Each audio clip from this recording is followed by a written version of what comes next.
Señal España presenta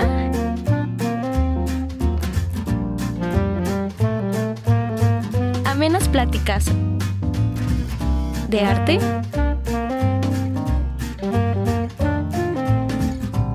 política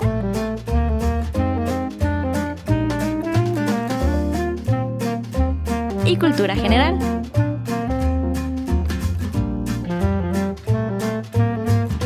De la mano de Pilar Rincón. Bienvenidos a El Rincón de Pilar.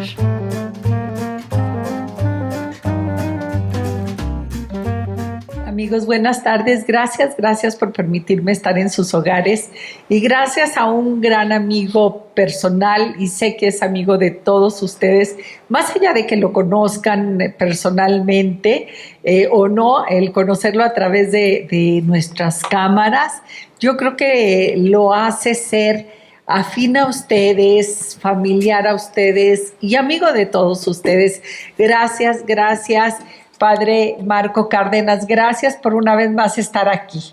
Gracias a ustedes, siempre es un privilegio tener esta oportunidad que no tan solo me brinda a mí, sino a muchísimas personas y sobre todo a todo su público que nos sintoniza. Para mí me es muy grato en ocasiones cuando estoy por acá, que sobre todo jóvenes estudiantes me dicen: oiga, ¿usted es el Padre Marco? Le digo, sí. Dice, lo vimos en el programa. Sí. Dice, le digo, qué bueno. Me encanta porque a mí también me han preguntado por usted. Oye, ¿eres amiga del padre? ¿Te hemos visto en televisión con él? Claro que sí, porque yo creo que hay de todo tipo de amistades, padre, pero siempre cuando tiene uno una persona a su lado que te hace ampliar tu visión, ampliar tu conocimiento, pero sobre todo hablar libremente, yo creo que es invaluable el tener cerca siempre una persona que sabes que te va a hablar desde la verdad, desde su propia verdad, porque dicen que nadie somos dueños de la verdad absoluta, pero sí de su propia verdad y de la honestidad y del amor de su corazón. Muchísimas gracias, pero también este es un espacio donde usted lo permite. Oh, gracias. Y ahora me encanta, padre, que haya aceptado, porque, híjole, el ser humano, yo creo que desde que nacemos vivimos en conflicto, y no por conflicto personal. Vivimos en conflicto porque si usted se imagina a los bebés que llegaron a sus brazos, cuando llegan nuestros hijos, él no sabe lo que quiere, pero yo, mamá, ya estoy en conflicto. Le pongo cobija, ¿tendrá frío o no tendrá frío? ¿Todavía se habrá quedado con hambre o ya no le doy? Y como el pecho, la leche materna no se la puedo medir, pero el doctor me dijo que le diera 2 onzas. O sea, somos inherentes al conflicto externo, padre. O sea, a lo mejor nosotros íntimamente no estamos en conflicto, pero lo repito, desde que nacemos hay un conflicto externo. Y yo creo que todos los tiempos es parte de nuestra historia. Pero hoy, y padre, y por eso quise que nos hiciera favor de acompañarnos, hay algo que sí puedo decir que a mis más de 60 años sigo sin entender, a pesar de haber estado en Israel, a pesar de haber participado ya en exposiciones en que me explican, sigue sin esta parte de mi limitado conocimiento, pero sobre todo sin entender a nivel emocional cómo es posible que en este siglo estemos todavía teniendo muertes, acabando con miles de personas, con cientos de patrimonios, con nuestro propio mundo, por un tema religioso. O sea, yo digo, lo puedo concebir hace 5,000 años, pero que ahorita, en este siglo, estemos todavía luchando por no saber modular, o no sé qué palabra utilizar, entender que el respeto a tus creencias es más fuerte que el estar en guerra, ¿Qué sucede, padre? Sí, es verdad, nos estamos refiriendo al conflicto árabe-israelí. Sí, árabe-israelí, ¿qué creen? No lo entiendes porque ahí estás ahí y te dicen, bueno, de aquí para allá. Si vas a subir allá, si vas a entrar por allá, entonces ya te tienes que cambiar y cubrir. Y dice uno, pero espérate, que no son cristianos, que no son cristianos. Sí, Pilar, bueno, de antemano, gracias. Yo voy a compartir lo poco que yo sé, lo poco que tuve la experiencia muy afortunada, muy dolorosa también, de vivir. Y eso es la parte que puedo compartir con todos ustedes. Pero muy sabias sus palabras cuando inicia hablando del conflicto, porque inclusive es bíblico. Recordemos que en el libro del Génesis de la Biblia, cuando nos habla de la creación universal, nos dice que Dios en el primer día, cuando todo era caos, separa la luz de las tinieblas. Que esto tiene un gran simbolismo, separa el bien del mal, pero no lo destruye. Entonces la pregunta es, a lo largo de nuestras vidas siempre vamos a tener que navegar o bregar, como dicen los puertorriqueños, entre el bien y el mal. Siempre va a estar ahí presente. Porque fuimos creados en el conflicto. Fuimos creados en el conflicto. En el caos, en fíjese. El caos, sí. Nunca había pensado eso. Fuimos creados en el caos. O sea, sí, nacimos del caos. Y yo creo, pero ya si profundizamos un poquito más, las dos fuerzas son necesarias, tristemente. Es como la luz y la oscuridad, el día y la noche. Para que haya luz, tiene que haber oscuridad, y para que haya oscuridad, debe de haber luz. Entonces, porque si es el caos, y aquí yo creo que el doctor, obviamente yo no soy psicólogo, pero los psicólogos hablan de que es el dolor, es el caos, es la confusión, lo que nos hace madurar y nos despierta más las conciencias. Entonces, si no hubiera esto, pues a lo mejor seríamos, pues, no gente tan consciente, que a muchos todavía nos hace. Todavía no nos cae el 20. No han logrado. Como luego dicen, hasta que tocas. Que debemos de adquirir. Bueno, esto es un punto yo creo que muy importante a tomar en cuenta. Y la otra cosa también que los psicólogos, ¿verdad?, nos recuerdan, que es muy importante nuestros pensamientos, porque son los que nos llevan a crear nuestras creencias y es en base a nuestras creencias que vamos a crear nuestras conductas. Entonces, lo que yo pienso es lo que yo creo que es como me hace sentir y como yo me siento, actúo. Pero usted está hablando de las creencias y ya decía yo hace rato, la verdad no todos tenemos la verdad absoluta. No. Y las creencias... Nosotros no las maquinamos. No tienen que ser ciertas ni verdades, ni lo mejor, ni nada. O sea, simplemente es una creencia. Eso siempre es una creencia, pero lo triste de todo, que muchas veces son acertadas, en muchas ocasiones no, pero actuamos en base a ellas. Yo soy lo que soy, lo que son mis creencias. O sea, como yo. Sí. Entonces aquí estamos hablando, este conflicto, tristemente, no es el conflicto árabe-israelí, no es un conflicto económico ni político, que sí tiene, ¿cómo podríamos decir? Sí tiene impactos políticos, religiosos, históricos, de tradición, pero no, este conflicto no es como otros, que las guerras son por el petróleo, que son por el territorio, que son por... Aquí la base de todo es una creencia. Podemos decir, muchos dicen es un conflicto religioso, que cómo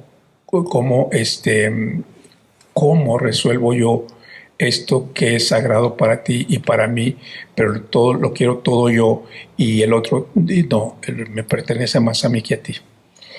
Padre, pero a mí una de las partes que me suena tan ilógico es que todavía no pasamos la guerra de Rusia y Ucrania, donde se declararon absolutamente todas las religiones, se doblegaron ante todas las creencias para pedir que no hubiese más guerra.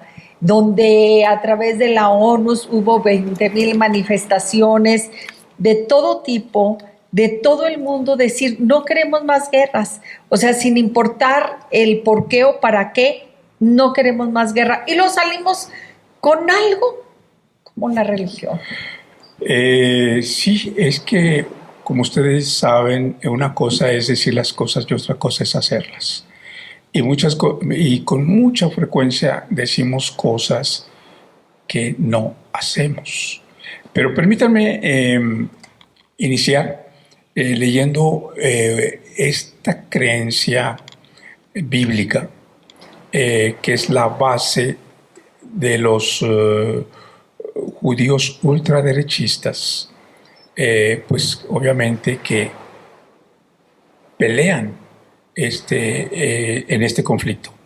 Es el libro del Génesis, el capítulo 2, donde dice: Yahvé dijo a Abraham, deja tu país, a los de tu raza, a los de tu familia, de tu padre, y anda a la tierra que yo te mostraré.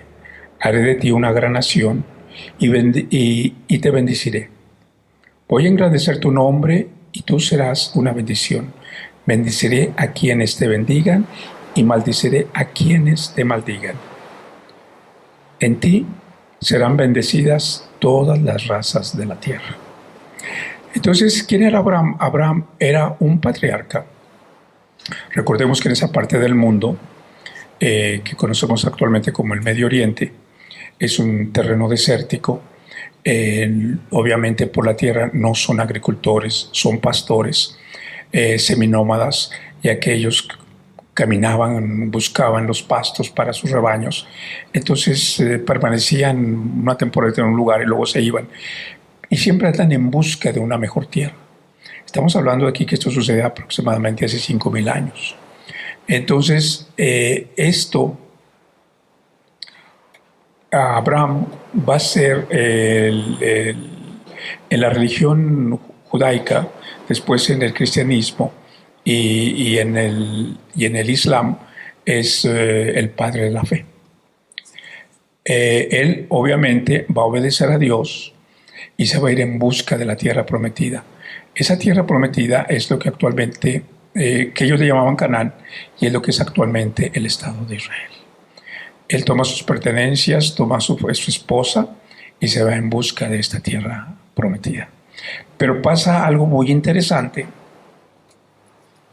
que nos dice aquí la Biblia, en el capítulo 16. Dice, él le dijo que tomara a su esposa.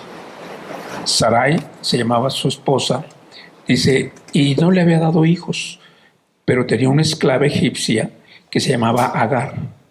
Y dijo Sara a Abraham, ya que Yahvé me ha hecho estéril, toma a mi esclava y únete a ella a ver si yo tendré algún hijo por medio de ella. Abraham hizo caso a la palabra de su esposa. Para nosotros es algo raro, así que la esposa le diga a la sirvienta, oye, pues yo no te puedo dar hijos, pero... No lo verán, ¿eh? Sí, en aquella, recordemos que eran clanes, entonces para ellos era importantísimo la descendencia, la creación. Y aquí es algo muy interesante porque el biblista nos dice que Abraham tenía 75 años de edad y su esposa pues también ya debió de haber tenido una edad avanzada y además era estéril. Y lo peor que le podía suceder a una mujer o a un hombre casarse con una mujer que fuera estéril. Era lo peor que le podía suceder, era una maldición prácticamente. Él, obviamente, le hace caso a su esposa, toma a la esclava que se va a llamar Agar, y sí, efectivamente va a tener un hijo que se va a llamar Ismael. Es el primer hijo, pero pasa el tiempo y como Dios le había prometido, Dios le cumple la promesa y sí le da un hijo a Sara, la esposa. Entonces, cuando empiezan a crecer los dos niños, empieza a haber conflicto. Y en esa cultura y en esa tradición, el primogénito es un papel muy importante porque en caso de que falte el líder, el primogénito no es la esposa, no es el hijo menor o la familia, sino el primogénito es el que toma las riendas, no de la familia, del clan, y es el que decide. Entonces, para Sara era muy importante que su hijo Isaac fuera y tomara el papel del primogénito, pero no había nacido primero. El que había nacido primero era el hijo del esclavo, era Ismael. Entonces, Sara, obviamente, le vuelve a decir a Abraham que despida a Sara. Que despida a Sara con el niño porque hay conflicto. Entonces es lo que hace Abraham. Abraham la va a despedir y ella se va a ir con su hijo, pero su hijo también, él se considera hijo de la promesa de Dios. Y él también se va con ella a buscar la tierra prometida. Pasa el tiempo, los judíos ellos se van, entran, es una época de hambre, y se van a ir ellos a Egipto. Van a entrar como familia, un pequeño clan, la familia, y van a durar ellos 600 años en Egipto. La Biblia nos habla que los egipcios los hacen esclavos. Los judíos hasta el día de hoy se adjudican que ellos son los constructores de las pirámides de Egipto. Los egipcios dicen que no es cierto, pero bueno, no sé qué es la verdad. Pero ellos entran como familia y van a salir ellos como nación. Va a venir Moisés, los va a liberar de la esclavitud de Egipto y van a salir, y es cuando pasan 40 años en el desierto. Y continúan ellos su viaje en la tierra prometida. Obviamente, cuando llegan a la tierra prometida, esta tierra está ocupada. Y está ocupada por los descendientes de Ismael. Entonces empieza el conflicto, empieza toda una serie de guerras, y esto nos prometieron a nosotros, y los otros dicen, nosotros también somos hijos de la promesa. A ver, viene entonces el conflicto de dos medios hermanos. Dos medios hermanos, y hasta el día de hoy, tanto los árabes como los judíos, ellos se consideran hermanos, primos. Inclusive los árabes y ellos somos primos hermanos. Es un problema de familia. De familia. Ay, híjole. Pero los dos vienen siendo descendientes del mismo padre, por eso los dos se creen con el mismo derecho. Dos se creen con el mismo derecho. Entonces, va a haber toda una serie de conflictos. Van a estar, y hasta el día de hoy, por eso decía, las creencias, lo que pensamos y lo que creemos, es en la forma en que actuamos. Y hasta el día de hoy, por eso es que muchos judíos, ellos dicen, es que esta tierra, Dios nos la prometió, y esta tierra es nuestra. Y yo me voy a poner en el papel que me encanta ponerme, porque aparte es cierto, de no saber absolutamente, yo voy a cuestionar. Entonces, los judíos vienen siendo los hijos, por así decirlo, de Abraham. El patriarca. Pero vienen siendo hijos de Isaac o de Ismael. Viene siendo del segundo hijo de Isaac, del verdadero hijo. Bueno, el otro también era verdadero hijo. Pasa que era hijo de Sara, la esclava. De Sara. Sara es la esposa. Sara es la esposa. Agar es la esclava. Entonces, los judíos vienen siendo hijos vienen siendo hijos de Abraham. De Abraham y de Sara. Y de Sara. Los judíos. Y los árabes, hijos de Abraham y de Agar. De Agar. La esclava. Pero el mayor. Pero que era el mayor. El primogénito. Entonces, el primero, sí. Y lo cuestiono así porque yo creo que si nos pusiésemos ahorita a pensar, usted y yo, de que somos hijos, de decir, sí, soy la primera hija de mi padre, pero no es de la esposa. Pero resulta que hay otra, que es la mayor, y es hija de la... Entonces, ¿quién? Los dos creemos de nuestra creencia que tenemos el derecho. Sí. Uno por ser el mayor y otro por ser el de la esposa. Y luego hay toda una serie de cosas que se van a complicar, porque luego resulta de que de cierta manera pues ya empiezan ellos a vivir por ahí, pero luego se establecen, todas las tribus se establecen, y Isaac es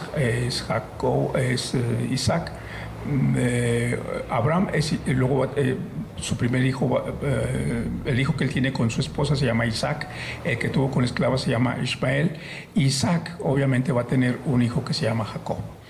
Este hijo Jacob, Dios le va a cambiar el nombre y le va a poner Ismael. Como el tío, como el tío. Como el otro, como es el verdadero, perdón, como el abuelo. Como el abuelo. Sí. Híjole, no. Apunten, porque está complicado. Regresamos. Y entonces se va, en lugar de irse aclarando los conflictos, sí. Se van entonces, entrelazando más. Déjenme, trato de repetirlo de nuevo. Abraham va a tener un hijo con la esclava de su esposa, que se llama Agar. Y ese hijo se va a llamar Ismael. Que es el mayor. Es el mayor, y de ese hijo descienden los árabes, de Ismael. Y luego va a tener ya después un hijo con la esposa, y se llama Isaac. Uh-huh. Y ese hijo va a tener otro hijo que se va a llamar Jacob. Y Jacob, tanto Abraham, Isaac y Jacob se consideran los tres grandes patriarcas en las tres religiones. Bueno, pero ahorita vamos... ¿Por qué son tres religiones también? Entonces, ellos ya se acomodan en las tierras después de que salen de Egipto. Todo el mundo vive por ahí. Pero van a tener ellos, obviamente se van a organizar, van a tener jueces, luego van a tener reyes y van a tener, y luego, pero antes de todo eso va a haber imperios que también van a intervenir. Ellos son invadidos por los asirios. Es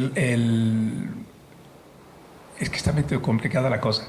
Cuando ya están ellos viviendo en la tierra prometida, que todos más o menos están acomodados, ellos son, se divide el reino. Muere.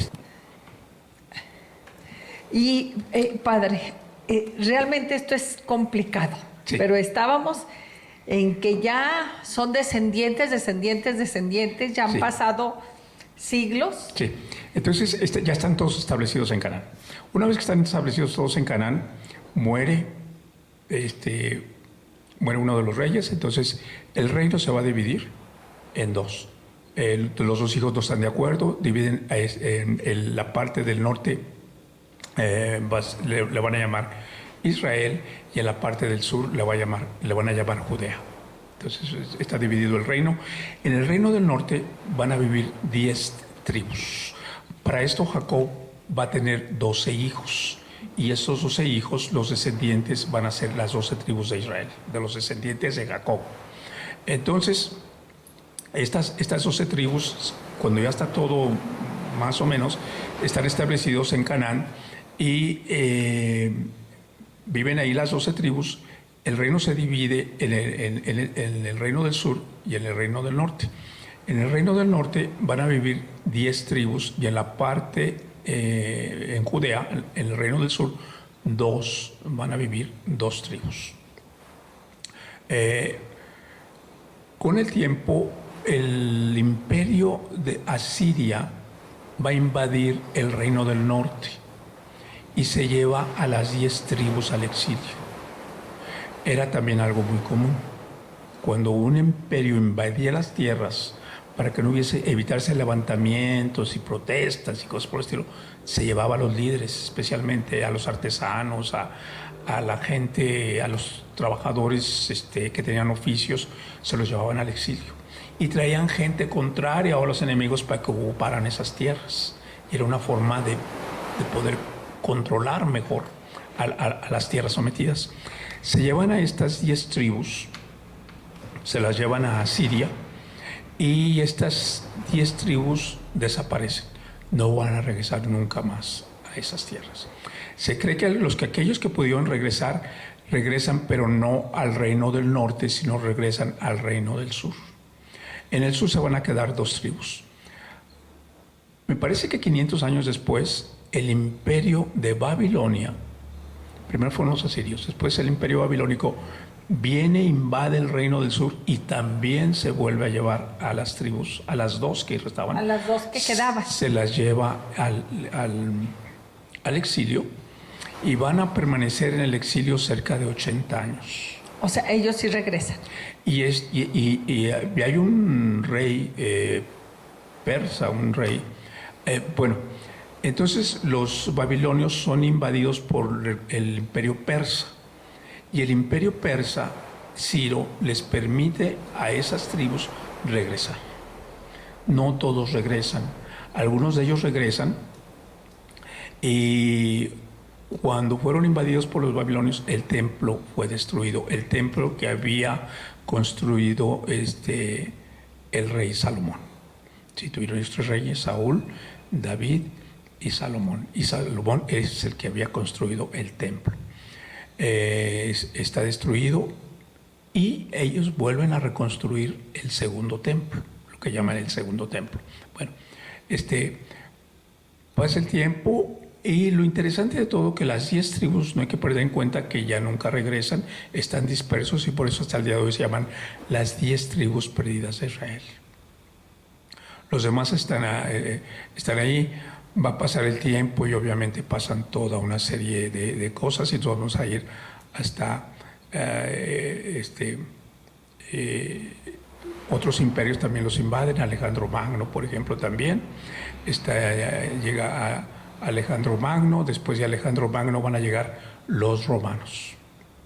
El imperio romano también los conquista y el judío, los romanos, ellos les permitían a todos estos pueblos conquistados, les permitían ellos profesar su fe, pero tenían que rendirle también, de cierta manera, pleitesía al emperador, que para los romanos era el Dios.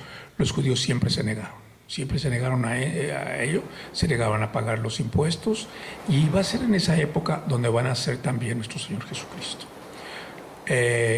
Ellos, en esa época los judíos esperaban que llegara un Mesías que los iba a liberar, pero no en una forma espiritual como la que les habla nuestro Señor Jesucristo.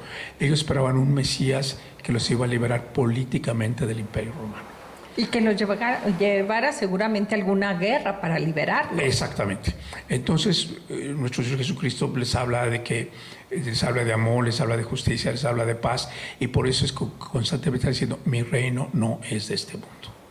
Porque ellos esperaban.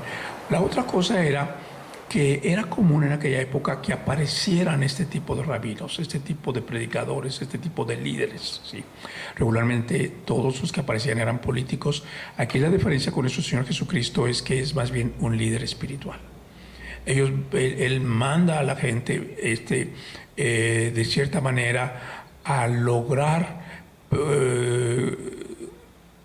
salir adelante, pero no recurriendo a la violencia, al odio, y sobre todo que existía mucho en la gente, porque obviamente estaban oprimidos por el Imperio Romano.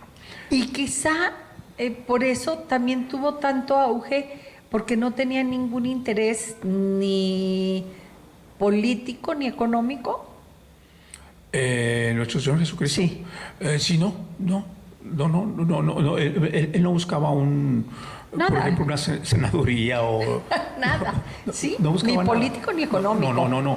Y se cuidaba, y por eso tenía conflicto con las autoridades.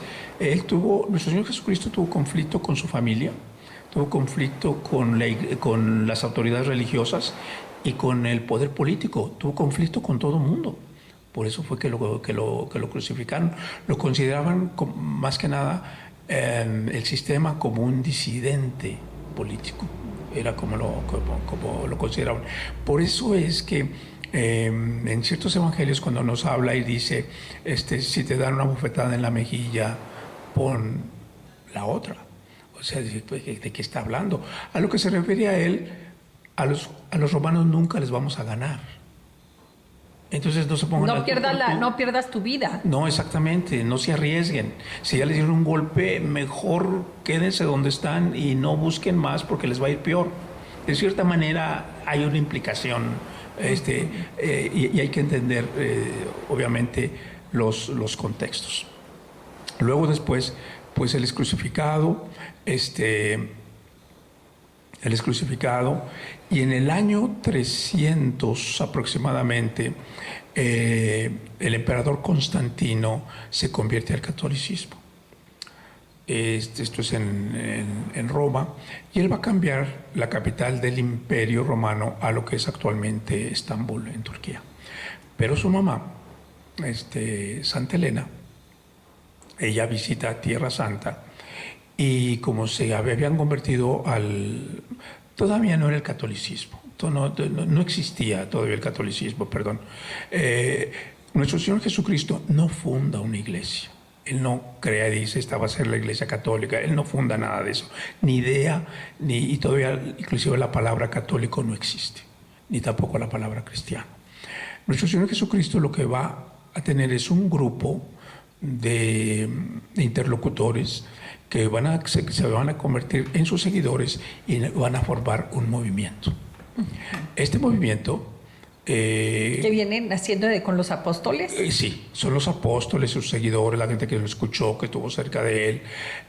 Ellos van a seguir de cierta manera sus enseñanzas, sus doctrinas, y a estos grupos les van a empezar a llamar cristianos.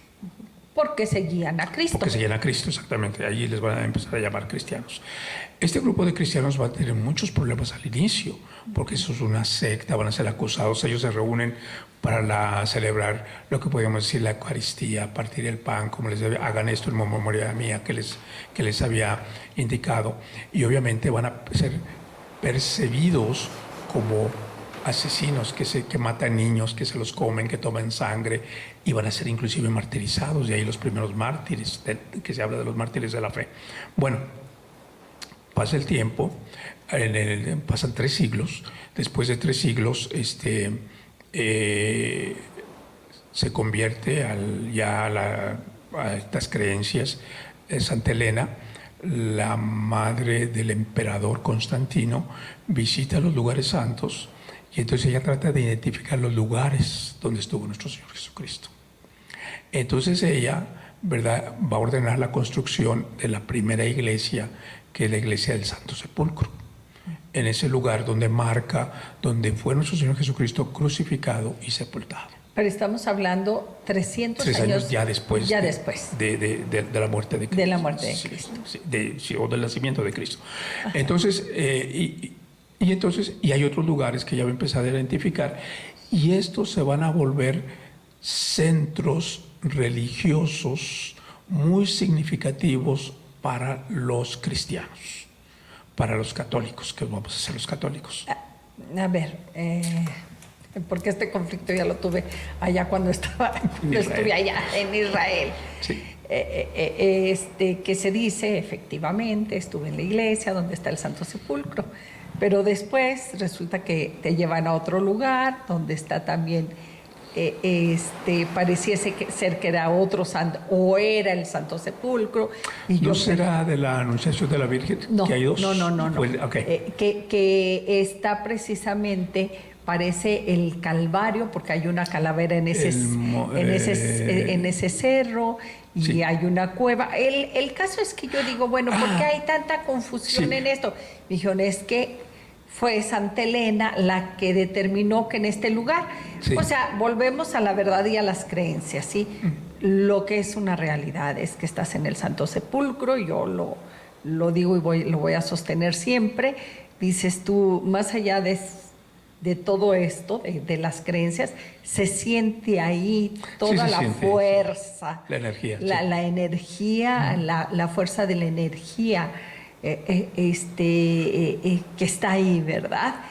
Pero entonces es 300 años después que Santa Elena... Sí, ahora, inclusive ella supuestamente también identifica las cruces, donde estuvo crucificado nuestro Señor Jesucristo, 3 cruces, luego, porque una era donde estuvo él y la otra donde estuvieron los 2 ladrones. Sí, que entra uno y toca. ¿Será verdad? ¿Será mentira? No sabemos, pero se habla que ella los identifica. Y así, y obviamente, ella también visita y marcan de cierta manera el lugar donde estaba el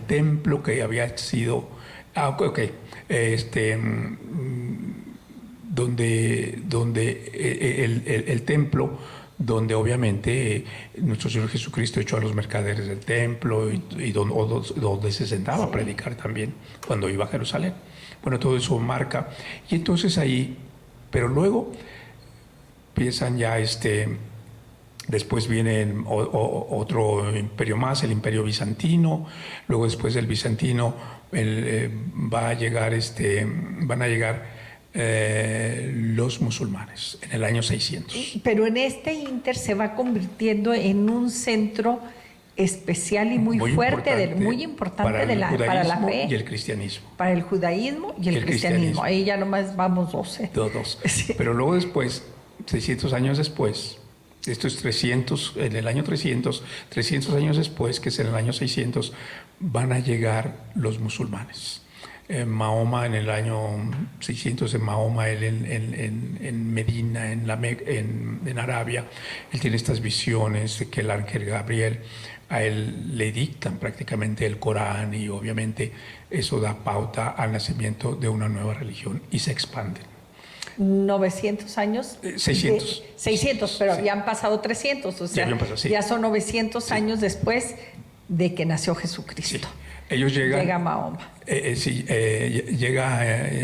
expande. Y entonces el génesis de estas tres religiones es el judaísmo.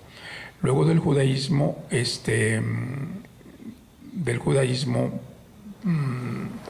van a ser el cristianismo. Y después del cristianismo, pues va a ser el islam.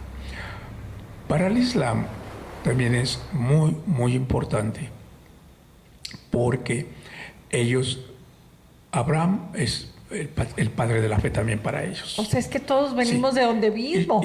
Regresamos, Ismael, pero regresamos para quedarnos aquí en el punto de arranque de Mahoma. Sí, regresamos.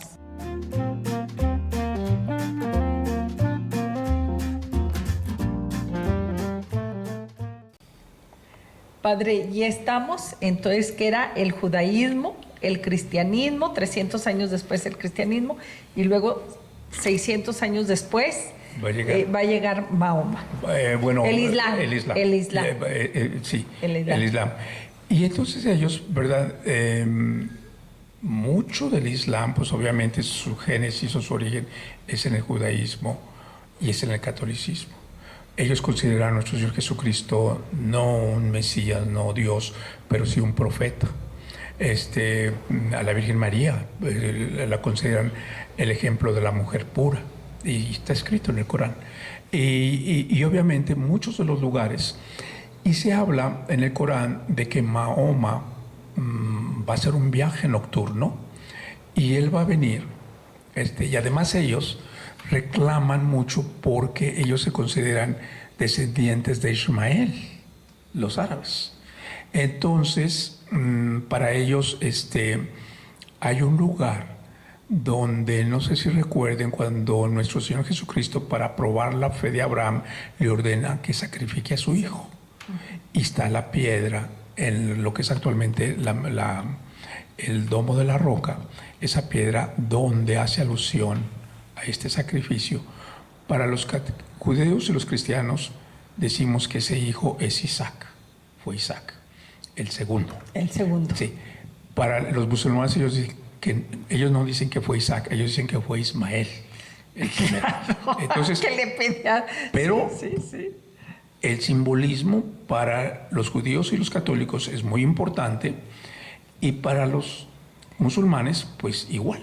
Uh-huh. Entonces ellos, cuando conquistan, construyen ellos ahí lo que actualmente se llama la mezquita de Alcázar y el domo de la roca, que está ahí en el centro, esa piedra. Y ellos, el Corán habla de un viaje que tuvo el profeta Mahoma al cielo y que ascendió de ese lugar. Entonces ellos defienden con capa y espada ese lugar, que tiene un gran simbolismo para... Hombre, pero habiendo tanto mundo... Bueno, entonces, por decir algo ya, y adelantarnos un poquito, el templo, en el año 70, después de Cristo, Los romanos siempre consideraron a los judíos como personas muy tercas, muy cerradas. Eran poquitos, no tenían un gran ejército, pero les daban mucha lata, mucho dolor de cabeza. Y los judíos, ellos prácticamente dicen que conquistaban, pero prácticamente mientras que les pagaran impuestos y no hubiese rebeliones, prácticamente los dejaban a la gente que viviera, que no era el caso de los judíos. Hubo un emperador, Tito, que cansados ellos de rebeliones y de protestas y toda esta actitud de los judíos, los saca ellos de la tierra de donde estaban ellos ahí y va a ver lo que se llama, lo saca a todos de la diáspora. Y Jerusalén, que era la ciudad más importante, la ciudad santa, inclusive le cambia el nombre y le pone Aelia Capitolina. Y trae a un grupo de gente que por tradición siempre fueron enemigos de ellos, que son los palestinos, y los ponen a vivir ahí. Y se van a la diáspora los judíos. Y por eso es que los encontramos en Europa, en el norte de África, en Arabia, todo. Y quien los hizo huir fueron los palestinos. Los que les hicieron huir fueron los romanos. Los romanos, pero a través de los palestinos. Trajeron a los palestinos para que ocuparan las tierras. Sí, o sea, sacaron a los judíos, metieron a la casa pero hay que a considerar los que palestinos. no era así como que todos, sino que hubo grupitos, porque hubo gente que se quedaba y otros se fueron y por ahí se quedaron. Bueno, pero en sí los judíos se fueron a la diáspora y esto fue en el año 70 después de Cristo. Bueno, después de esto, 70, ellos prácticamente han estado errando por el mundo hace 2000 años. Los judíos. Los judíos, sí. Y van creando comunidades. Y van creando comunidades. En todo algo el mundo. muy admirable, que han logrado sus rituales, sus creencias, su religión. Y sobre todo, algo muy interesante, que siempre han mantenido la idea de que es la tierra prometida. Esa tierra es nuestra, esa tierra nos pertenece. Estén donde estén, en cualquier parte del mundo. Y oraciones y salmos hasta el día de hoy, después de las siguen, repitiendo y diciendo, y tiene un tremendo simbolismo de cómo ellos anhelan regresar a la tierra prometida. Por ejemplo, hay un salmo que en sus rituales ellos todavía, si me permito. Sí.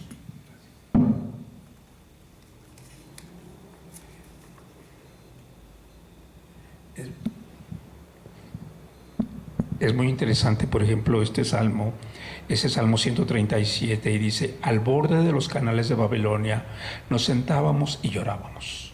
Recordemos que fueron deportados a Babilonia. Dice, al acordarnos de Sión, o sea, Sión es la tierra de Israel. En los sauces por allá, por ahí se encuentran, habíamos colgado nuestras arpas. Ahí los que no habían, ahí los que nos habían deportado nos pedían palabras de una canción, y nuestros raptores un canto de alegría. Cantemos un canto de Sión. ¿Cómo íbamos a cantar un canto del Señor en un suelo extranjero? Si me olvido de ti, Jerusalén, que mi derecha se olvide de mí, refiriéndose a su mano. Ajá. Que mi lengua se me pegue al paladar, si de ti no me acuerdo, si no considero a Jerusalén como mi máxima alegría. O sea, esto nos indica de cómo siempre ellos han anhelado regresar y mantienen viva esa idea, a pesar de que pasa el tiempo, de que un día eso va a ser de ellos. Entonces, pues esto lo hace muy interesante y lo hace muy complicado. Entonces ellos han estado por allá. Y obviamente es una comunidad que ha sido muy maltratada, muy humillada, deportada prácticamente de todos los lugares donde ha estado. De España en 1495 fueron expulsados. Los reyes católicos les dieron un ultimátum de que se convirtieran al catolicismo y aquel que no quisiera que se fuera. Algunos lo hicieron, muy pocos, se dice que fue como un 20% y el 80% se fueron, que son los judíos sefarditas que viven, porque también hay diferentes grupos, diferentes clasificaciones, y estos se fueron a lo que muchos de ellos, a lo que sería actualmente, lo que es actualmente Rusia. Otros se fueron a Alemania y ellos hablan el ladino, que se entiende que es español, prácticamente español antiguo, y lo siguen ellos hablando, este grupo de sefarditas. Luego hubo otros que fueron expulsados de otros lugares. En Inglaterra, por ejemplo, ha habido 3 edictos de expulsiones en diferentes siglos, diferentes épocas. La palabra gueto es una palabra de origen italiano, ghetto, que eran los lugares donde prácticamente los mantenían. O sea, prácticamente ustedes pueden vivir aquí, pero no pueden salir a ciertas horas y obviamente no tienen acceso a esto.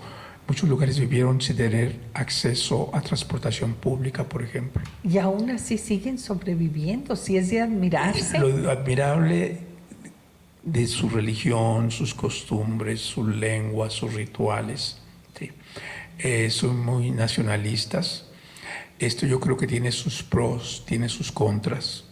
Yo lo veo y que se me hace interesante y pues estar equivocado, pero los mexicanos tenemos mucho de eso, de nacionalismo, y muchas veces eso también puede ser perjudicial, sí.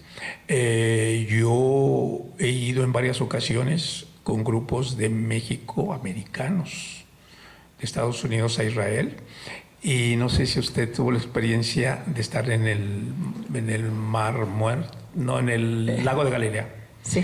Y hay unos barquitos ahí, si hay un grupo se sube, le dice de dónde viene. Bueno, la mayoría, todos venimos de Chicago. Entonces yo ya sé, cada vez que voy con mexicanos, americanos, en ese barquito nos suben y izan la bandera. Como venimos de Chicago, ponen la americana. Nadie se sube si está la bandera americana.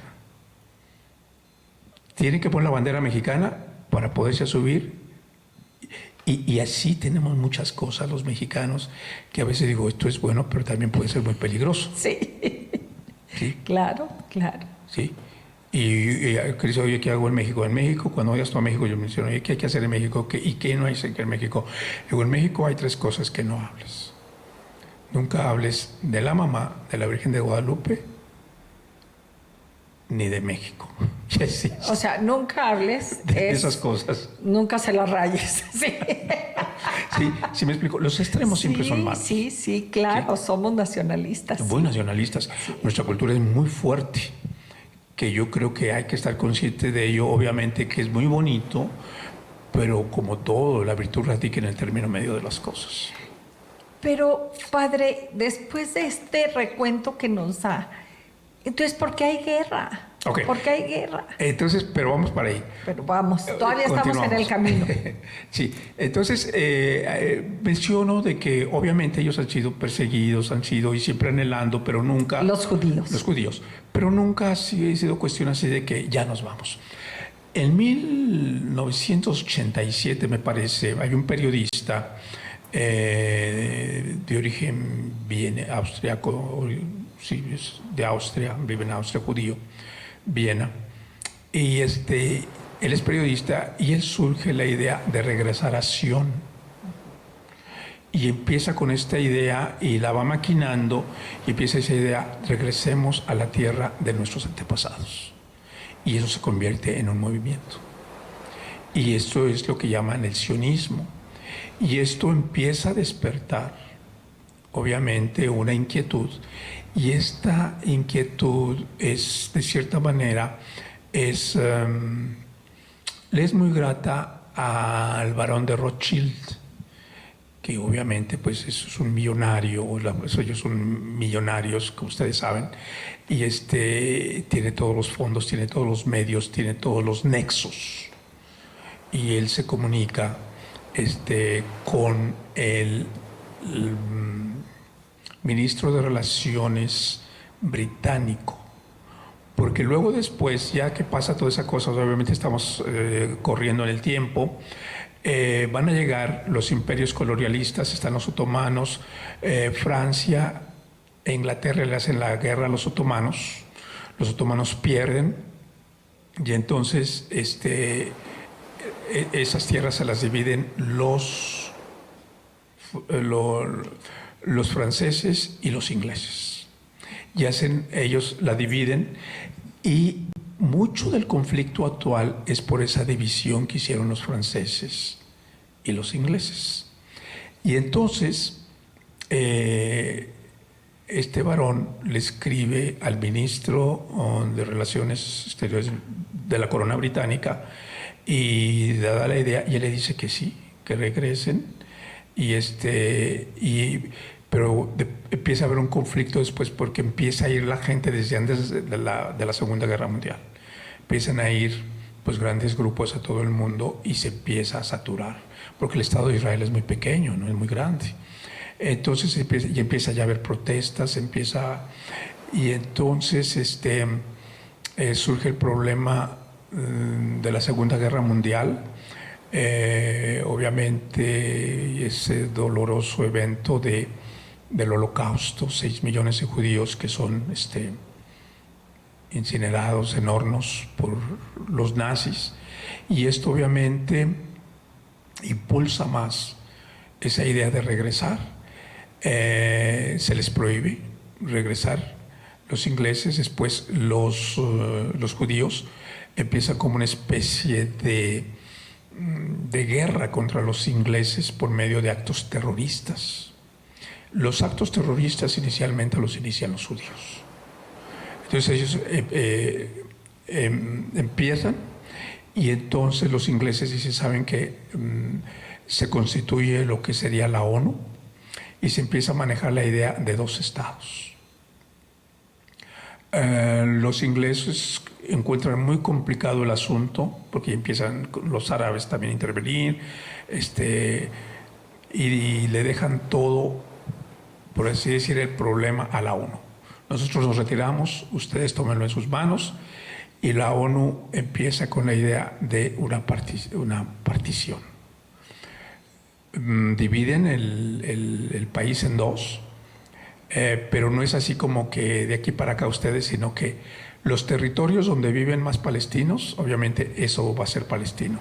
Los territorios donde viven judíos van a ser judíos. Entonces por eso que tenemos la Franja de Gaza al sur, y luego Cisjordania, que es en la parte norte un poquito, pero no están juntas.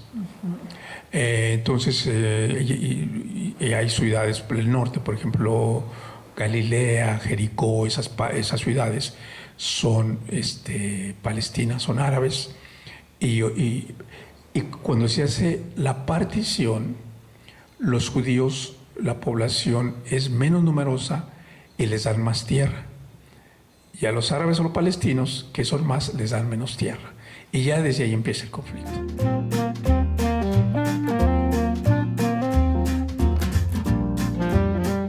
Entonces estamos en el punto, padre, de que nuestra visión como humanidad, al menos estas generaciones post la Segunda Guerra Mundial, tenemos a los judíos como víctimas. Siempre así los vemos, algunos, ¿verdad? Pero es muy interesante su actitud, y es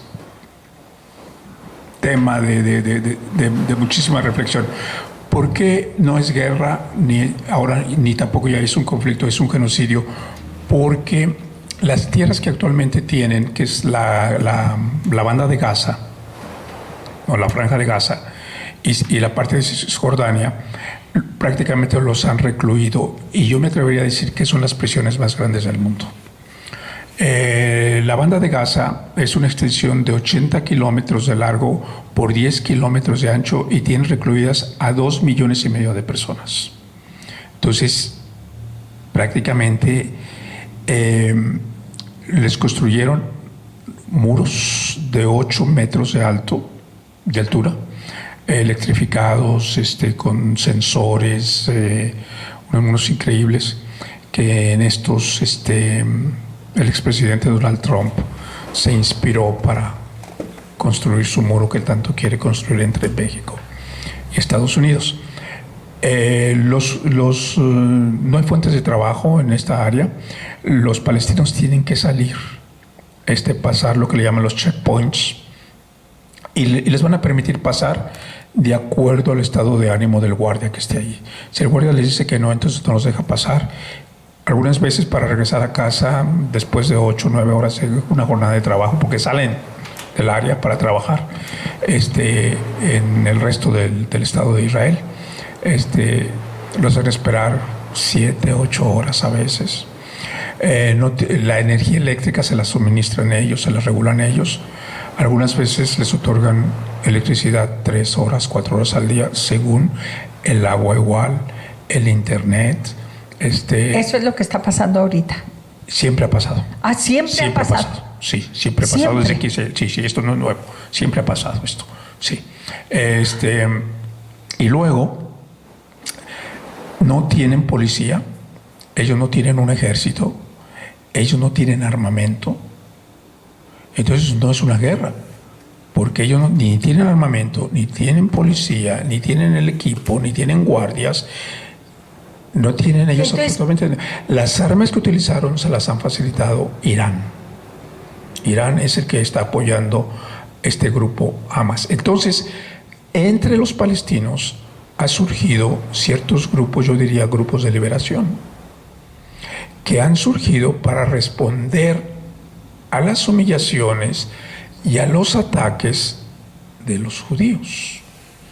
Pero estos grupos de liberación o nacionalistas, cuando nacen como son Hamas, Al-Fatah, Hezbollah en la parte norte, son grupos de terroristas. Pero no hablan todo el terrorismo y todo lo que se les inflige a ellos. Por ejemplo, Hamas, el grupo Hamas, dice, bueno, como un grupo de terroristas se puso el día 7 de noviembre a salir de esta franja y aniquilar a 1.400 judíos. Estaban celebrando un festival y ¿dónde los matan? Los matan en áreas que les llaman asentamientos o les llaman kibutz. Los kibutz están hechos alrededor del lugar de Gaza, en terrenos que fueron asignados a ellos, pero eran fértiles y se los quitaron. Y ahí se asentaron familias judías y ahí están viviendo, y obviamente el gobierno de Israel los protege, les da todo tipo de seguridad, armamento y todo para que vivan ahí. Pero son tierras fértiles que les quitaron a los palestinos. Luego hay lo que le llaman los asentamientos. Los asentamientos son territorios o tierras que grupos de judíos ultraderechistas, todavía con estas ideas mesiánicas de que nos vamos a sentar aquí porque aquí vamos a esperar el Mesías y viene a saludarnos y viene nada más con nosotros porque somos el pueblo escogido y somos el pueblo de Dios. Entonces nos vamos a sentar aquí. Y es interesante la gran cantidad de tierras que les han tomado después que se las asignaron, pero que ahora se las empiezan a quitar. Y ellos cuando están ahí, ellos son amos y señores, tienen todo que se los provee el Estado de Israel, todo tipo de seguridad. Y obviamente pues es una verdadera humillación, porque yo he visto de mis propios ojos cómo cuando hacen esos asentamientos hay una familia de palestinos, esta no se estorba, la derribamos mañana y nos tomamos el terreno. Y ustedes, ¿qué hacemos? Váyanse a un campo de refugiados en Jordania o a ver dónde se van. Y hay gente que tiene 30 años viviendo en campos de refugiados, porque así, en esa forma, los despojaron de sus tierras. Los judíos. Los judíos a los palestinos. Sí. Entonces la gente se explica cómo este grupo de terroristas sale y mata 1.400 judíos ese día, que era un día de fiesta, ya había un concierto. Bueno, dicen eso, no justifica. Yo no estoy en nada con Hamas, ni estoy de acuerdo con lo que hicieron, pero también digan por qué lo hicieron.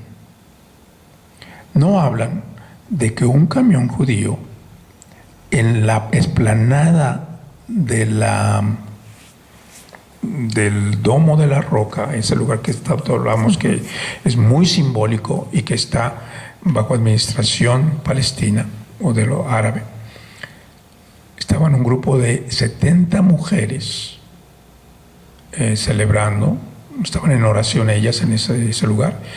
Pasó un camión y mató a 70 mujeres. De eso no hablan. No hablan de todo, de un político ultraderechista que fue a una de las mezquitas, se paseó, hizo un ritual judío en su área, en el momento en que era día de oficio ceremonial religioso de los musulmanes, lo hizo ahí, y toda una serie de cosas que han estado haciendo últimamente,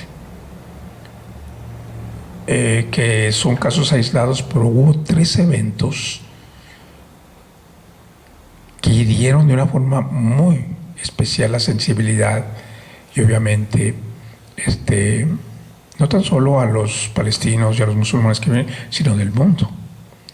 Y este es el actuar, yo no diría de todos los judíos del mundo, pero sí de los israelitas ultraderechistas que viven actualmente allá.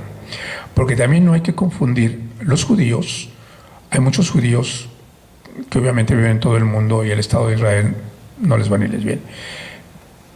Pero luego hay los judíos, luego hay los israelíes, la gente que nacen en Israel, y los israelitas que son los actuales. Entonces, cuando estamos hablando de israelitas, estamos hablando de israelíes o estamos hablando de judíos, son 3 cosas muy diferentes. Hace 2 años, hace 2 años, el ministro actual, él declaró el Estado judío para los judíos y el hebreo como lengua oficial. O sea, este Estado es para los judíos nada más y para nadie más. Los árabes que viven aquí no cuentan ni tampoco su idioma. Un idioma que han estado hablando inclusive antes de que llegaran este grupo de judíos. En muchos lugares, lo que son las universidades, los centros culturales de los palestinos se los han destruido, porque es una forma de terminar con su cultura, con sus raíces, con sus tradiciones. Les tienen prohibido izar la bandera, les tienen prohibido ampliar sus casas, por ejemplo, en las mismas zonas donde los palestinos viven, les tienen prohibido cambiarse de casa. Muchos de ellos no tienen certificados de acta de nacimiento y no los consideran ni ciudadanos judíos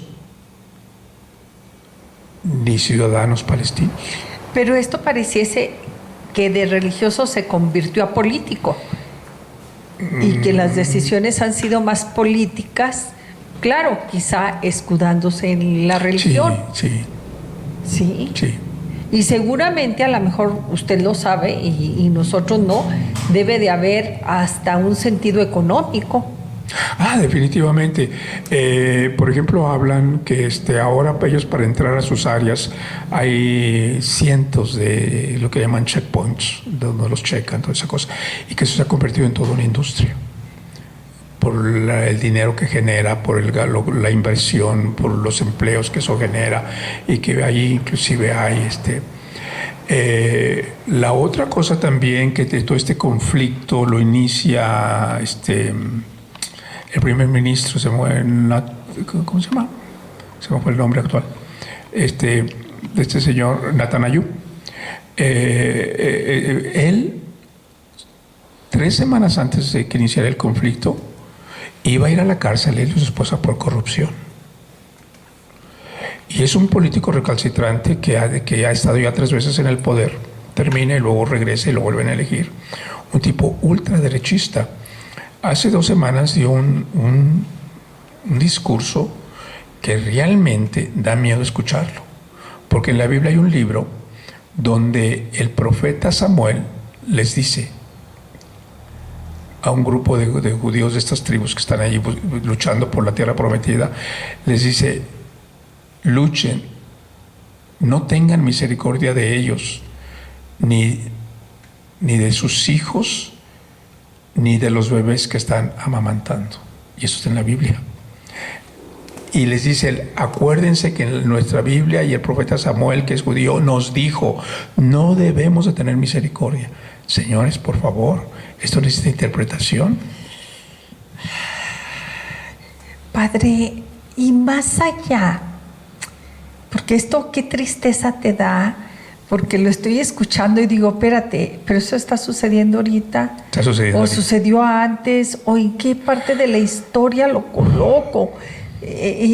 ¿Cómo es posible que ahorita en la actualidad esté la decadencia del ser humano, de los valores, a ese grado?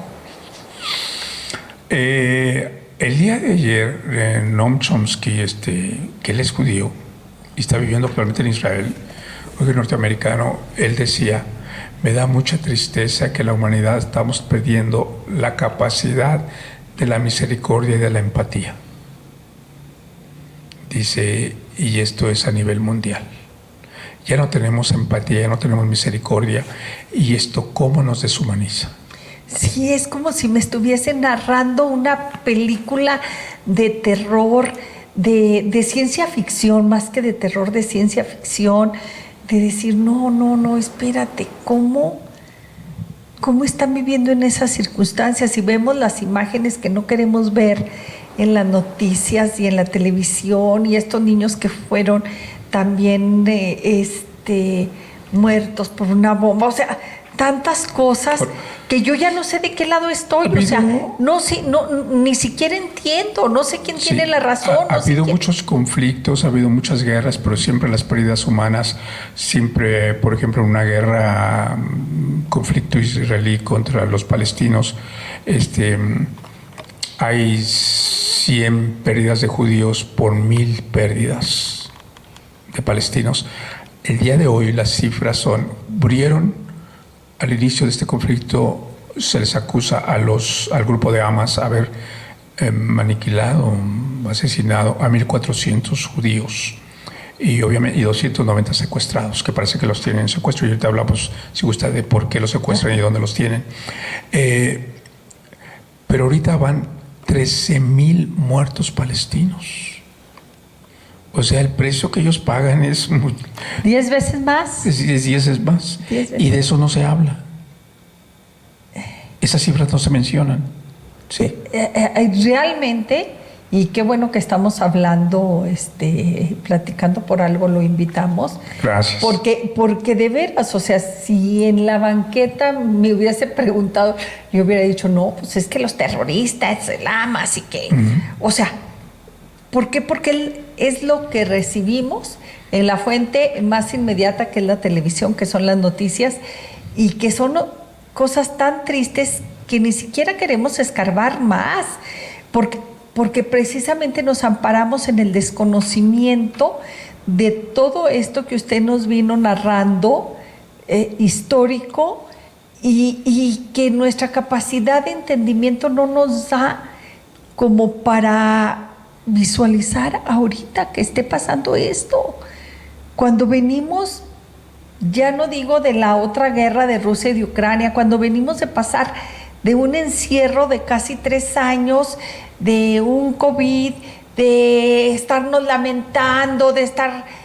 Y dice uno, para terminar, hombre, pues de perdida hubiese sido el COVID, pues sí. Cuando yo digo que es muy triste que de víctimas se volvieron victimarios, es que es muy interesante lo que ellos les hizo, lo que les hicieron los nazis, obviamente, cuando la época de Hitler. Hablan de cómo en los barrios, cuando los detectaban, es muy interesante los nazis, cómo los detectaban y cómo hacían.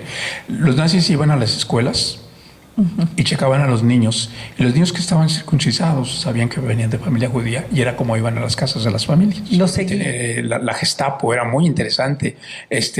Por ejemplo, el doctor tenía su oficina, tenía una empleada alemana y ella se daba cuenta de cómo se manejaba su consultorio. Entonces ella llamaba a la Gestapo, lo denunciaba y el 50% de la propiedad y de todo ingreso se lo daban a la alemana. Y entonces al doctor lo que hacían era le llamaban y le decían, a él lo arrestaban, lo detenían. Se comunicaban con la familia y decían, oiga, su esposo está evadiendo impuestos, fue acusado de esto y esto y esto y esto, quedó detenido, va a estar en Berlín, le vamos a pedir que por favor, si quiere verlo, vaya con usted, con sus niños, únicamente lleve en una maleta dinero, lleve joyas, lleve cosas, lleve que las puede necesitar. Esa persona, la señora, obviamente la esposa, la mamá, en su maleta depositaba sus pertenencias, sus joyas, y luego ya iba al tren y le indicaban en qué vagón le asignaban el vagón. Ajá. Y la sentaban y se iba ella ahí. Ya por la madrugada llegaban a un lugar, cambiaban el vagón, lo subían cambiaban de vía y luego ya después los cambiaban ellos de vagón, terminaban ellos en vagones para ganado. Cuando llegaban al campo les ordenaban que se bajaran, le decían todas sus pertenencias pónganlas ahí y ustedes fórmense aquí. Hombres de este lado, mujeres de este lado, los niños en medio. Sí, como las películas que hemos visto tantas veces. Ellos quedaban con todas las pertenencias, que la familia, el dinero que llevaba, y los mandaban al campo de concentración. Hay historias muy tristes donde dicen que los mismos padres mandaban a sus hijos al patíbulo porque les decían, mire, aquí este es un campo de trabajo, su esposo está trabajando, entonces usted la vamos a reunificar con él. Entonces, pero los hijos, a los niños mayores de 15 años, los vamos a mandar a una guardería especial y a los más grandecitos vamos a campo los vamos a mandar a un campo de trabajo. Entonces las mamás decían, si el niño tenía 16, 17, no, mi hijo tiene 13, mi hijo tiene 14, para que no lo mandaran al campo a trabajar. Era mentira, a esos niños los mandaban directamente a la cámara de gas. Después los papás sabían, oye, mi hijo no lo he visto.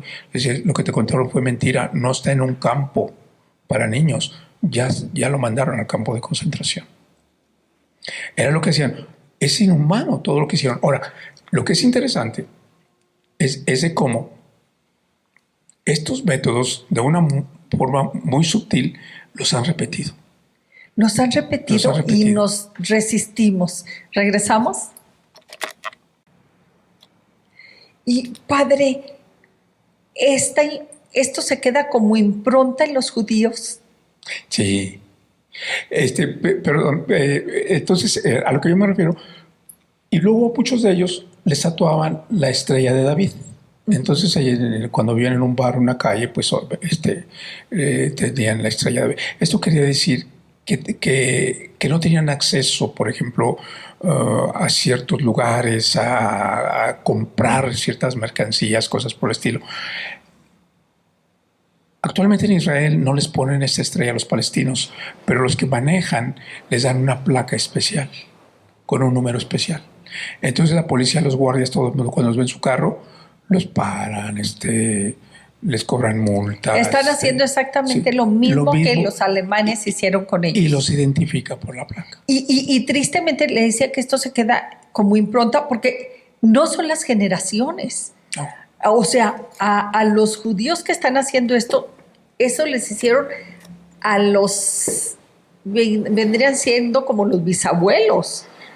Sí, creo que como los bisabuelos. Sí. Entonces dice uno, ¿cómo es posible que se nos olvide la historia? Sí, ahora, no quiero decir, y no hay que negar que sí hay grupos que no están de acuerdo con lo que está pasando judíos, que sí hay grupos que se han aliado por la paz, que sí hay grupos que están trabajando y que están denunciando. Y vimos grupos de judíos que andan por el mundo diciendo lo que está sucediendo es un genocidio y es mentira. Es mentira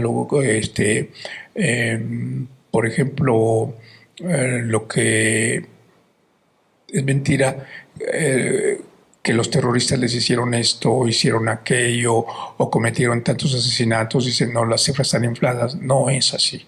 O sea, sí existe esa gente, pero aquí también tenemos la intervención de los Estados Unidos. Cuando este grupo de Hamas hace estos ataques, ¿qué hace Estados Unidos? Lo primero, mandar los buques estos de guerra más grandes que tiene, anclar ahí al puerto. Sí. Todo el ejército israelita está subsidiado por el gobierno americano. Es muy interesante que en Israel el 80% de los judíos o de los israelitas que viven actualmente en el Estado de Israel tienen la ciudadanía americana. Sí, quizás sin nunca jamás haber venido a Estados Unidos. Sí, muchos sin conocer Estados Unidos, exactamente. Y para ellos es muy importante las elecciones. A mí me sorprendió de cómo estaban al pendiente cuando las elecciones, no sé qué presidente sería, que yo estuve por allá, no durmieron toda la noche, porque pues obviamente por el cambio de horario, por estar al pendiente a ver quién iba a ser el norteamericano electo. Trump los apoya sin condiciones. El yerno de Trump es judío, él no. Él es evangélico. Lo que sucede es que hay un grupo de evangélicos que lo apoyan a él, que son 70 millones que lo apoyan a él, y están en la misma sintonía de que esperan un Mesías que viene a salvarlos. A estos evangélicos americanos que están en la misma sintonía de los judíos ultraderechistas, y por eso ellos votan por Trump. Y por eso también, sin mesura, Trump apoya porque son a los judíos. Ni siquiera por aquí. O sea, si lo otro, para nada haber entendido este conflicto, mucho menos los intereses. Y siguen siendo intereses religiosos, padre. Eso sí.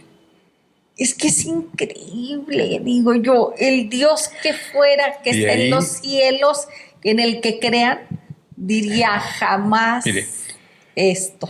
Lo que yo he aprendido de esto, Pilar, yo siempre les he dicho, dice, oiga, vamos a pelear en nombre, vamos a defender a Dios. Dios no necesita que lo defendamos. Dios no necesita que lo defendamos. Dios nos protege a nosotros. Y yo creo que con esto... Y yo jamás voy a pelear para defender a Dios. Jamás, porque Él está para amarnos. Yo creo que con esto, Padre, nos despedimos y tendremos que hacer un segundo programa porque no fue suficiente. Esto es nomás para que aterricemos tantito, investiguemos y nos volveremos a ver. Muchas gracias, Padre, como siempre. Muchísimas gracias a ustedes. Muchas gracias, Padre. Gracias, amigos.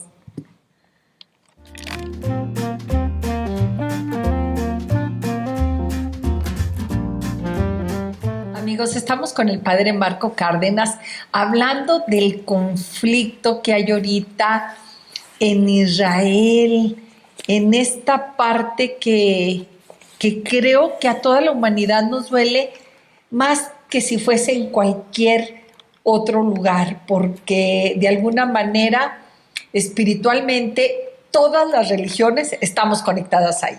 Las tres monoteístas. Las tres monoteístas. Sí, definitivamente. Sí, entonces nos afecta y estamos... Y Padre, ya usted nos leyó hasta la Biblia, ya nos platicó que realmente esto es muy interesante ver que viene desde Abraham, viene con Isaac, viene con Ismael, que viene este conflicto y yo creo que viene desde más atrás y nos vamos con Caín y Abel y bueno. Pero ¿cómo estamos ahorita? Porque yo estoy segura que también muchas personas dirán, bueno, sí, toda la historia, pero ahorita, ¿cómo está este dilema, esta guerra? ¿Por qué estos prisioneros? ¿Cómo está? Muy interesante pregunta. Hace poco tiempo la prensa internacional, sobre todo, empezó a hablar de una guerra entre palestinos y judíos. Y entonces se señalaba después de que no era una guerra, precisamente porque los palestinos ni tienen el armamento ni tienen la organización, ni tienen ejército, ni tienen policía para que se enfrente a un ejército y a una fuerza militar como la tienen los judíos. Ellos inclusive tienen armas nucleares. Entonces esto no se le puede llamar una guerra. Y creo yo que muy acertadamente le empezaron a llamar es un genocidio. Lo que hemos estado presenciando, viviendo, es un genocidio cometido por parte, tristemente, como usted lo mencionó, duele mucho, por parte de los judíos. Una etnia que ha sufrido muchísimo, que sufrieron algo que es vergonzoso para toda la humanidad. Y desafortunadamente, pues ellos fueron testigos, lo experimentaron. Y lo más triste de todo, que sean ellos que fueron víctimas, que se conviertan en victimarios. Y hoy precisamente, y el día de ayer, el Papa Juan Pablo está denominando este genocidio una guerra de terrorismo. Ya lo que se está viviendo actualmente ya no es una guerra bélica, una guerra nuclear, es una guerra de terrorismo. Los judíos, obviamente, han llamado a estos grupos, yo diría, nacionalistas, que sí han cometido actos de terrorismo, pero que son grupos, de cierta manera, que se han organizado y han nacido como una reacción a lo que es a la humillación, a las violaciones, a los ataques por parte de los judíos israelíes que viven por allá. Entonces, es una reacción a organizarnos, a defendernos, y se les ha llamado grupos de terroristas. Pero como lo mencionamos ya anteriormente, el terrorismo en sí lo inician los judíos.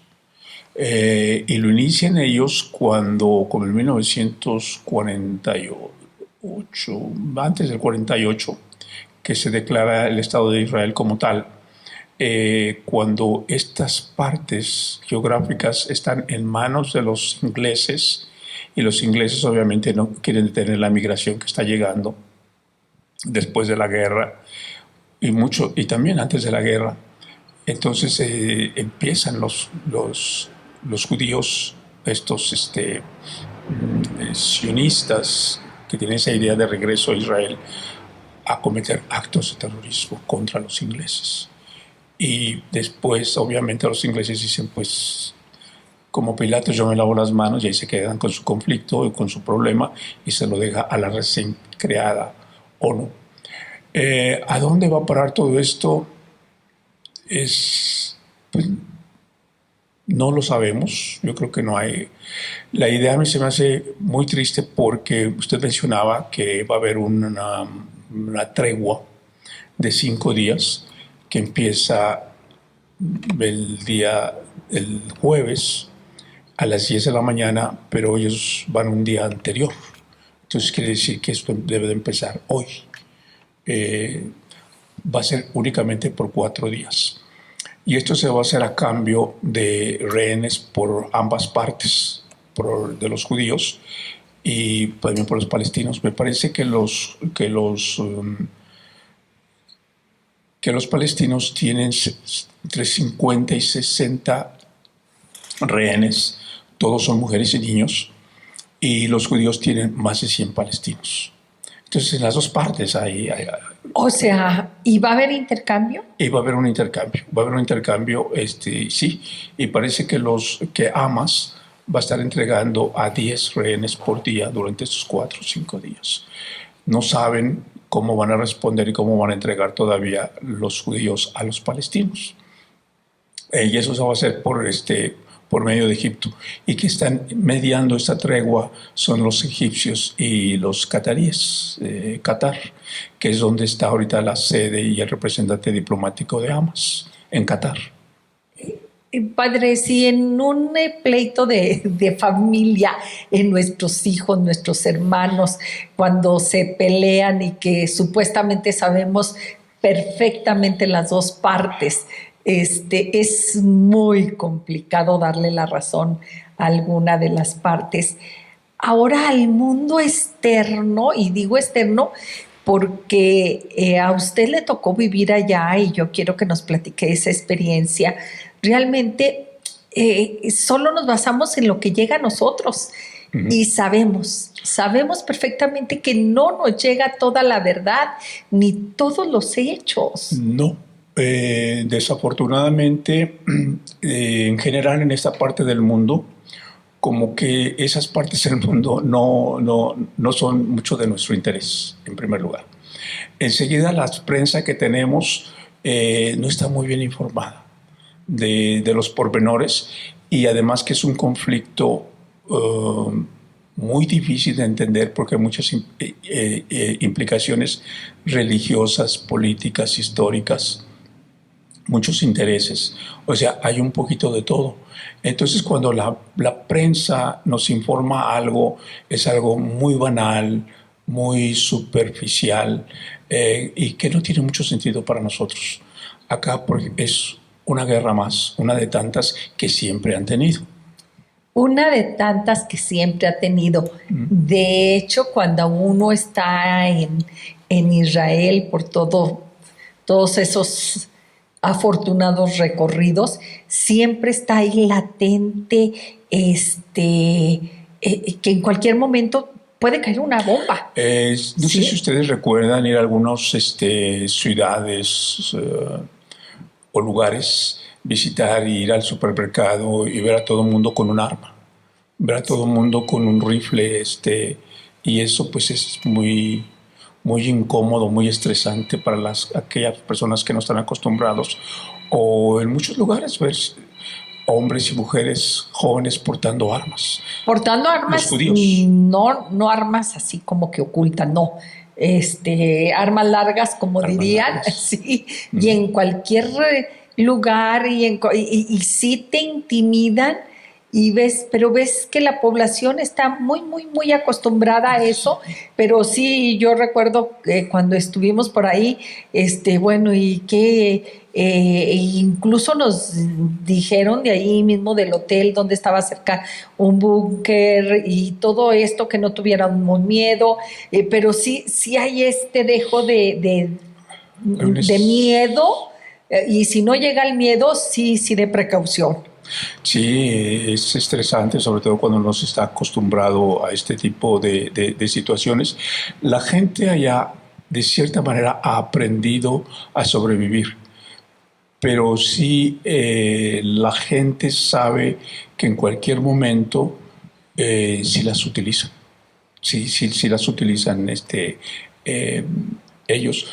Como les decía, ahora antes este conflicto del 7 de noviembre, que empieza esta situación actual, pues un camión de soldados atropella a 70 mujeres.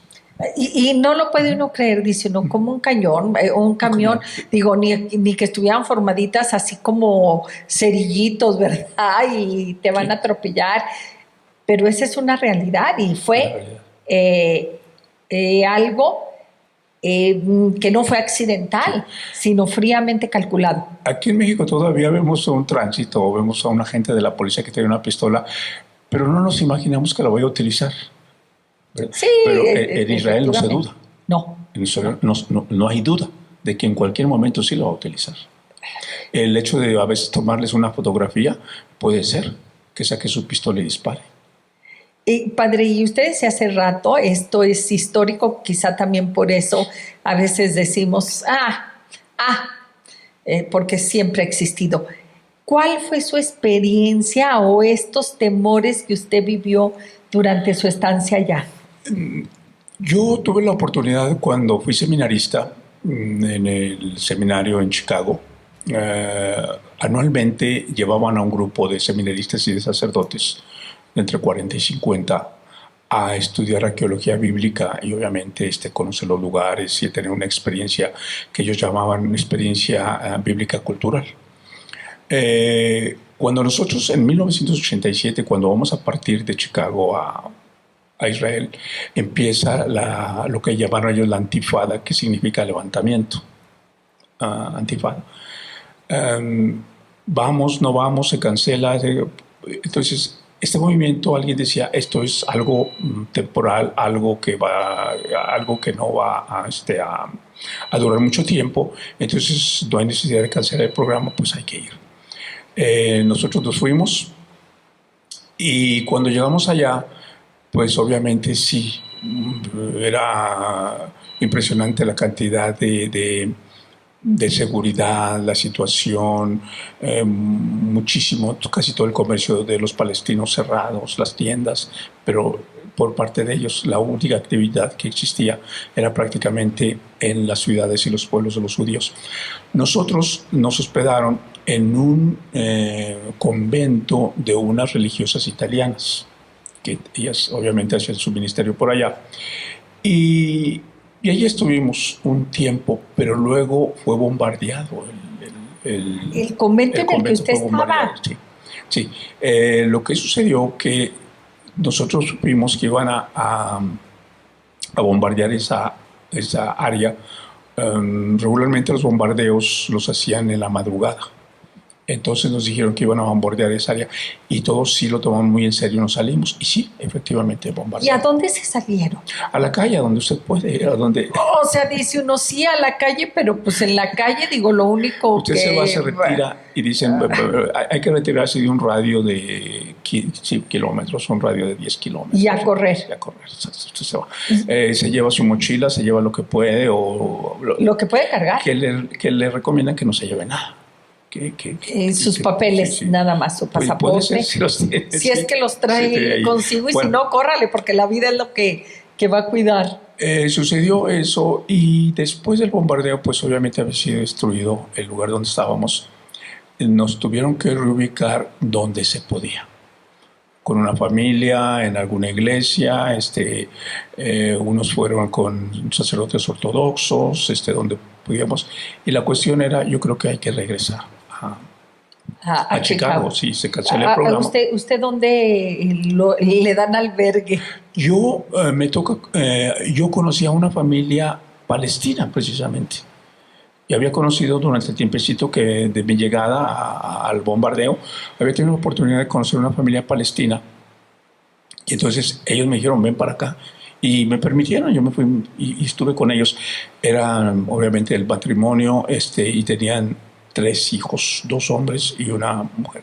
El menor era un adolescente y los 2 otros hijos eran ellos mayores. Entonces para mí fue muy enriquecedor porque también aprendí mucho del Islam. Claro, la señora, y aprendió desde adentro. La señora, el matrimonio, ellos eran primos hermanos que los habían comprometido desde niños y ellos eran oriundos de Jerusalén. Entonces platicábamos muchísimo, hablábamos muchísimo y pues no había televisión, no había celular, no había nada de eso. Y así es que había que te entretienes en la plática. Socializar, todo era socializar. Y pues obviamente visitar a gente o atender a gente que estaba enferma o gente que había sido herida. Entonces eso hacíamos, nos empezaron a dar clases donde podíamos, a veces en el campo abierto, a veces en algún lugar, y tomábamos clases y seguíamos nosotros viviendo ahí. Y los fines de semana había un hospital, le decían ellos hospital, pero eran unos bodegones con camas, con petates, y era donde se tenía a los heridos de la guerra. Y estamos hablando que todavía no había teléfono celular, digo, no. Sí, para que nos imaginemos. Y sí, ya teléfono de en casa, teléfono. No había tampoco había teléfono. Ellos no tenían, no. Ellos no tenían. No tenían acceso a líneas. ¿Y entonces cómo se comunicaban? Nosotros, como grupo de estudiantes y profesores, teníamos citas. Mañana a las 5 de la tarde nos vemos en tal lugar. Y ahí nos poníamos de acuerdo y luego el otro para día, el siguiente lugar. Así, exactamente, sí. Así era como hacíamos. O algunos de nosotros hacíamos recorridos y pasábamos el mensaje. ¿Y entonces los fines de semana se iban al hospital apoyo? Había este hospital, era un bodegón que habían construido un grupo de benefactores de origen sueco, me parece. Y en este lugar había camas, había utensilios médicos. Ellos le llamaban hospital, pero estaba lejísimos de ser inclusive una clínica, ¿no? Hospital, pero bueno, ya le llamaban hospital. Bueno, yo creo que le llamaban hospital más que nada porque era donde daban atención a los heridos o a los enfermos, o y sea... muchos de ellos eran niños, muchos eran hombres, eran mujeres, bueno, era un poquito de todo. Y lo que nosotros hacíamos en este hospital, le habían cortado el suministro de agua a los judíos. Entonces lo que nosotros hacíamos era acarrear agua de un oasis del desierto que estaba como a 5 kilómetros al hospital. Entonces de la mañana, muchos dábamos 2, 3 vueltas, no era mucho porque era muy lejos. Y aparte no podían cargar pues con 1 o 2 baldes. No, exactamente. Sí. Digo, hay que ser realistas. Y además no era. No había el lugar como para así almacenarla. Entonces, el agua. Entonces lo que hacíamos era que los sábados cargábamos esta agua y era obviamente para, guardaban alguna para hacer las comidas y otra para bañar a los pacientes y otra para hacer la limpieza. Entonces, pero a mí se me decía imperdonable que a un hospital le cortaran el suministro del agua. Estaban amenazados que si las protestas se intensificaban, iban a cortar también la luz.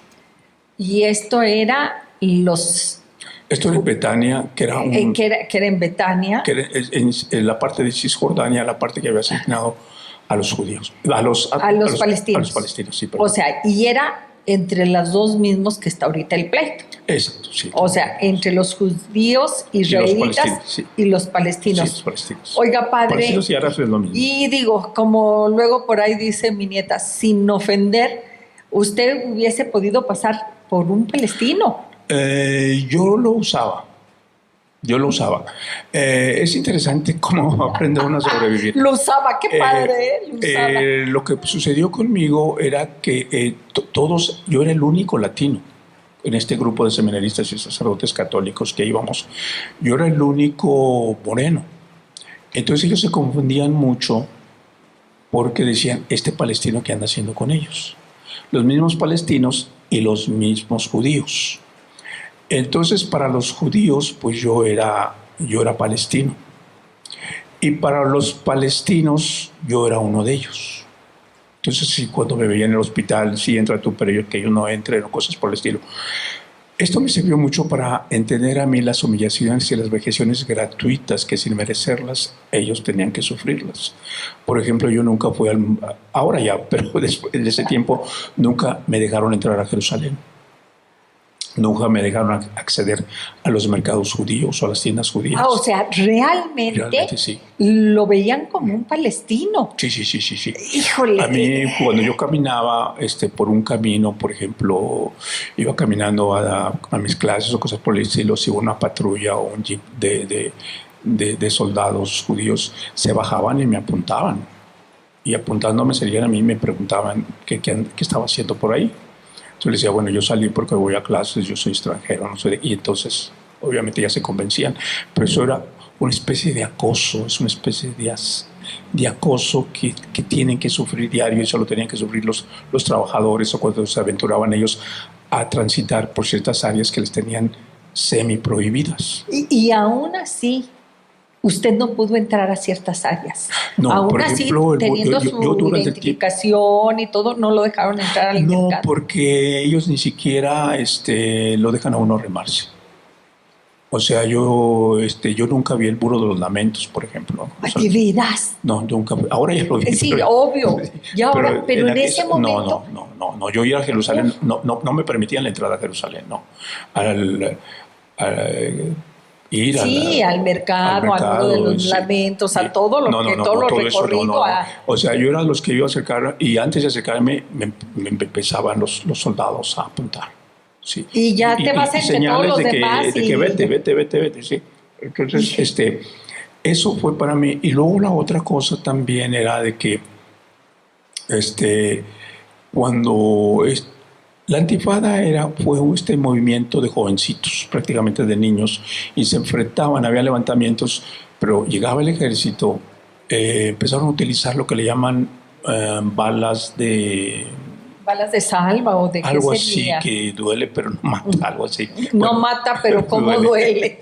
Entonces ellos utilizaban eso y Y hay muchos eran niños y su arma de estos niños eran las piedras. Era lo único que ellos tenían. Ellos no con tenían lo que armas. se podían defender. Sí.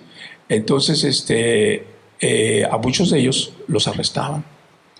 Y los judíos, a mí se me hacía interesante y triste porque construyeron unos campos en el desierto, unos campos con ¿cómo le llaman? Alambre de púas. Los cercaban y ahí los metían estos jovencitos. Estamos hablando de niños de 8 a 17, 18 años, hombres y mujeres. Los metían aquí y los dejaban a la intemperie. Y ahí estaban por días. A veces les daban agua, a veces les daban de comer, a veces no les daban, pero decía, es que ustedes necesitan esta lección. Entonces a veces me detenían y me mandaban ahí, pero me dejaban salir. Porque yo les argumentaba, ¿verdad?, que yo no era... que no era palestino. Que yo no era palestino. Y eso algunas veces yo permitía que me llevaran, y la forma que yo lo usaba, para conocer, pero además para tomar los nombres de los muchachos que habían estado arrestados, y yo conocía a las familias. Y para avisarles yo les que ahí decía, estaban. si tu hijo está ahí detenido, cosas. Y entonces algunas veces a mí sí me permitían regresar y llevar un mensaje o cosas por el estilo.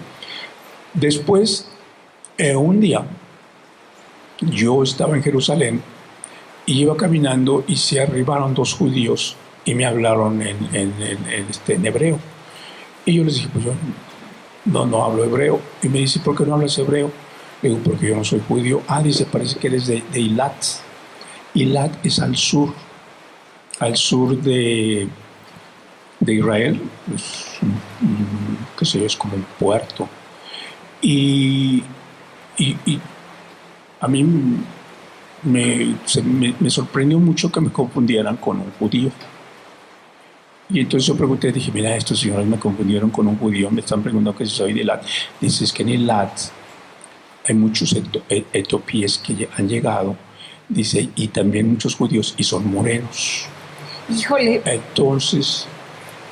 Padre, pues aquí yo creo que esto, perdón, porque ya se nos acabó el tiempo, yo creo que esto, fíjese qué interesante que con esto cerremos, porque con esto creo que no nomás le da el conocimiento, le da la autoridad como para saber la realidad de lo que está sucediendo. Si me permiten nada más, como yo me di cuenta, me confundí con Eilat, podía decir que soy judío.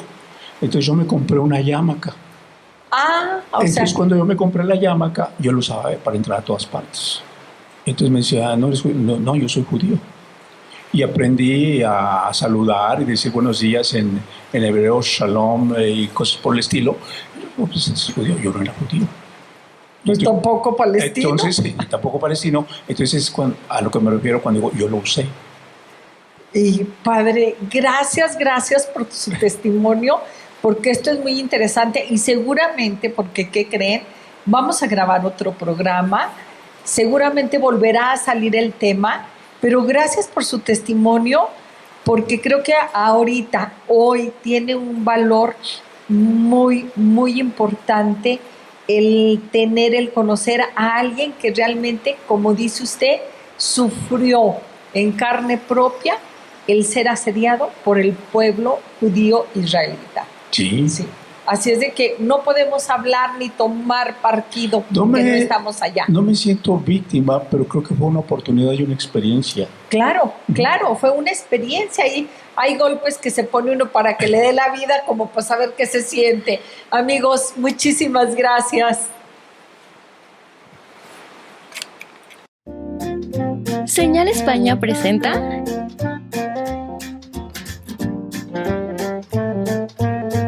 amenas pláticas de arte,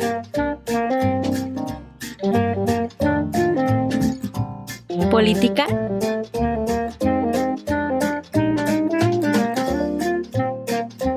y cultura general.